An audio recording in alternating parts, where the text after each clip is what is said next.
wanted to kind of get your perspective on Russ, because Let's do it. for me, I think he was sort of unfairly scapegoated this year with the Lakers. 100%. And I said this as soon as they made the trade. We talked about the fit. I talked about it on ESPN.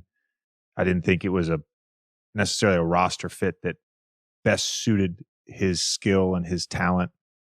And his usage was down, so his numbers were down, and he also had the ball less in his hands because he played with LeBron. So there's going to be a natural sort of decrease in his statistics. On top of that, it was with the Lakers, and there's the added pressure of that and all that stuff. And you played a year with him, and I thought Russ with you guys was unbelievable and had some crazy stretches and ended up averaging a triple-double, and for stretches of the season willed you guys to victory at times. 100%.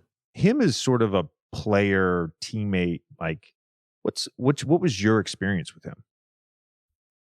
One, he's an amazing teammate. Like, he's the complete opposite of like kind of the picture everybody kind of paints him to be, at least character-wise. Like, you're his teammate, he rides for you. He doesn't give a damn if you're on another team. Like, Paul Pierce was like that. That's one thing I learned from P. Like, P, if he's your teammate, he loves you to death. Once you're on the other team, like, even if you're his boy, he's like, I don't rock with you. And that's how Russ is. Russ is the same way. He rides with his guys. He loves his team. And that's what he's all about. Even the staff, like, it's a respect factor from top down. And I enjoy playing with him. Like, we knew what we were getting in practice and in games. And it was the same guy, right? He'd go hard in practice, pushing everybody. He pushed me. Like, you know how it is. It's 82 games, man. You don't want to play every game. You don't want to, you're tired, right? You don't want to practice every day, right? And so to see his mindset, he's like, no, let's go, B, let's go. Keep going, keep going, keep going, keep going. And like, he's in the middle of a game, tired as I don't know what, like, and pushing guys and encouraging guys. And so that part of him is phenomenal. And then just the impact that he has on the game, right? Like, he is a guy that needs the ball. He needs the ball. He's going, whether it's a rebound, pushing the ball to the floor, like, he needs it, right?